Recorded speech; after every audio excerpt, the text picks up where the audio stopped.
Indonesia, Malaysia, Cambodia. Oh, look at Cambodia, 97%.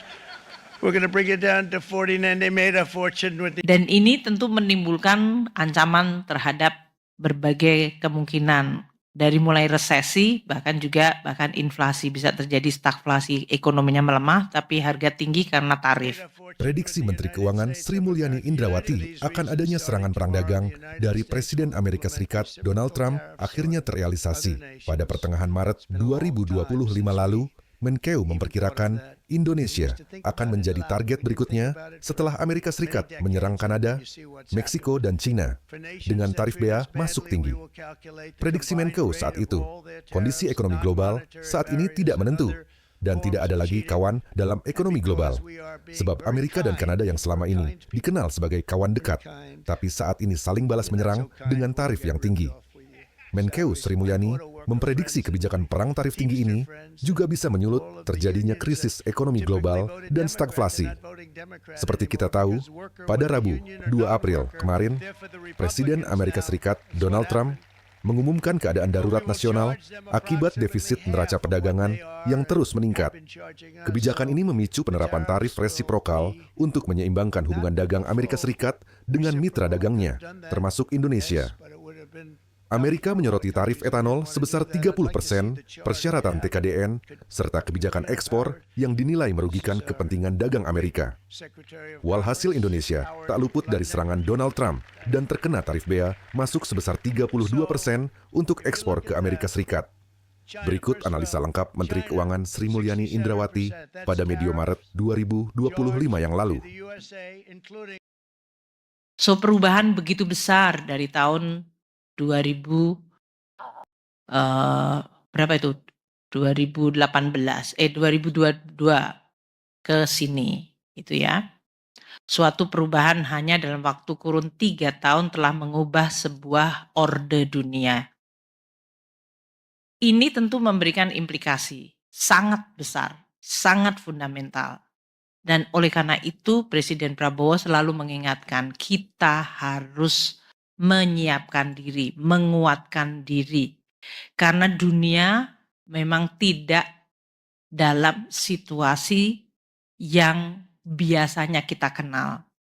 Menjadi sangat unilateralis dan harus mampu kita jaga kedaulatan dan kepentingan Indonesia.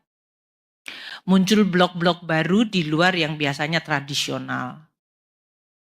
Kita lihat Amerika Serikat yang tadi saya sorot ya. Bagaimana Amerika yang selama ini menjadi promotor untuk North American Free Trade Agreement, kesepakatan 3 negara, Kanada, Amerika, Meksiko, untuk sama-sama membuat NAFTA sehingga hubungan trade dan investment itu bisa berjalan hampir tanpa halangan. Di dalam era Presiden Trump yang kedua ini dilakukan seluruhnya menjadi totally tidak berlaku. Secara unilateral, sepihak, Amerika kemudian menyampaikan mengimpos tarif. Kalau NAFTA itu namanya free trade, itu biasanya tarif mendekati 0 atau bahkan 0%. Yang terjadi sekarang, tiba-tiba Trump menerapkan kepada negara tetangganya yang sebetulnya selama ini bergabung dalam sebuah blok free trade, yaitu North Africa Free Trade Agreement NAFTA.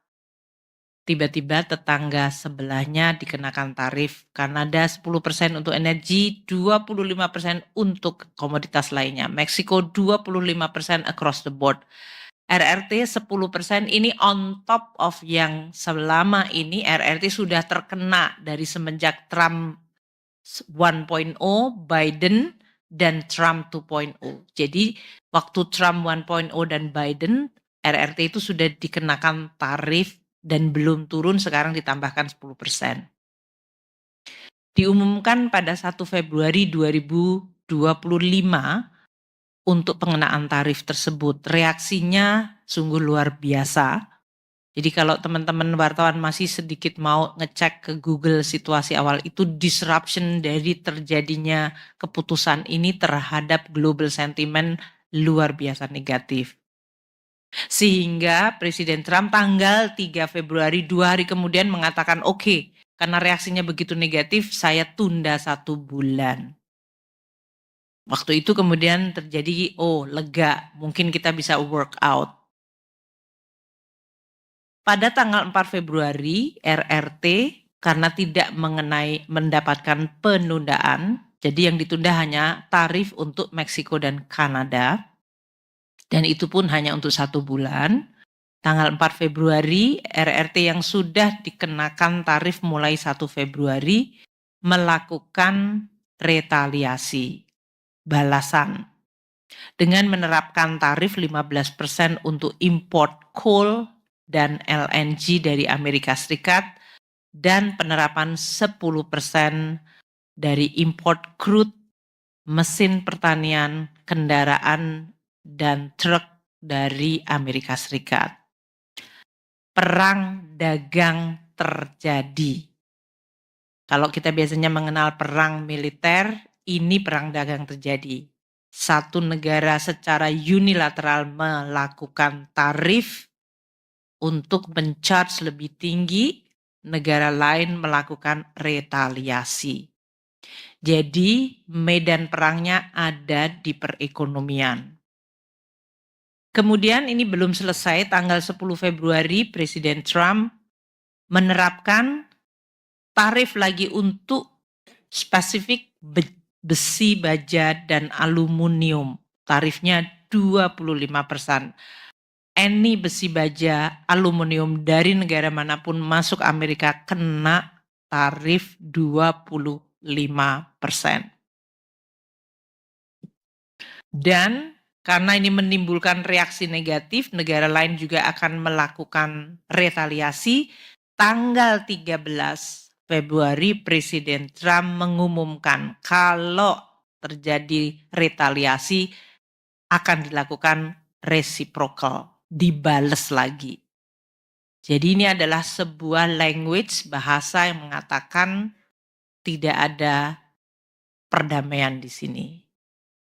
Melakukan tarif, kalau kamu bales maka akan reciprocal lagi. Tanggal 4 Maret, yaitu 1 bulan sesudah penundaan tarif dari Meksiko dan Kanada, yang tadinya diperkirakan atau dipikir Presiden Trump akan melunak terhadap Kanada dan Meksiko, ternyata tidak. Sehingga tarif 25% untuk Kanada dan Meksiko diberlakukan. Dan untuk RRT karena sudah melakukan retaliasi tanggal 4 Februari dengan menerapkan tarif 15%, maka sesuai dengan tarif reciprocal yang dilakukan oleh Amerika Serikat yang diumumkan 13 Februari, maka RRT yang sudah dibales lagi dengan menambahkan lagi tarifnya 10%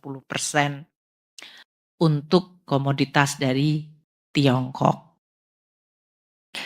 Kemudian Kanada tanggal 4 Maret kena tarif, maka pada hari yang sama Perdana Menteri Justin Trudeau yang waktu itu belum resign mengumumkan retaliasi, dibales dengan menerapkan 25% tarif untuk berbagai produk import dari Amerika Serikat.